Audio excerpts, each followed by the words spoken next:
धन्यवाद सभापति महोदय। इस साल हमारे क्षेत्र में अतिवृष्टि के कारण खेती और फसलों का बहुत नुकसान हुआ है। इस संदर्भ में जो केंद्र सरकार की नियम के प्रकार नुकसान भरपाई दे रहे हैं वो बहुत कम है। ಕೇಂದ್ರ ಸರ್ಕಾರದ ನಿಯಮದ ಪ್ರಕಾರ ನೀರಾವರಿ ಇರುವ ಹೊಲಗಳಿಗೆ 1 ಎಕರೆಗೆ ಬರೀ 7,000 ರೂಪಾಯಿ ಮತ್ತು ನೀರಾವರಿ ಇಲ್ಲದ ಹೊಲಗಳಿಗೆ 1 ಎಕರೆಗೆ 3,500 ರೂಪಾಯಿ ಕೊಡ್ತಾ ಇದ್ದಾರೆ।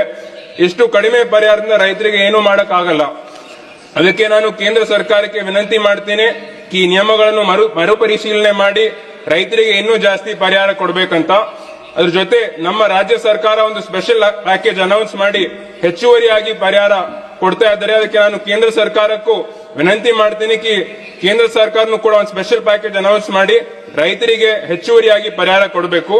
ಅದರ ಜೊತೆ ನಮ್ಮ ರೈತರು ಪ್ರಧಾನ ಮಂತ್ರಿ ಫಸಲ್ ಬಿಮಾ ಯೋಜನೆ ಅಡಿಯಲ್ಲಿ ಇನ್ಶೂರೆನ್ಸ್ ಕಟ್ಟಿದ್ದಾರೆ, ಆದ್ರೆ ಈ ಇನ್ಶೂರೆನ್ಸ್ ಸರಿಯಾಗಿ ಬರ್ತಾ ಇಲ್ಲ।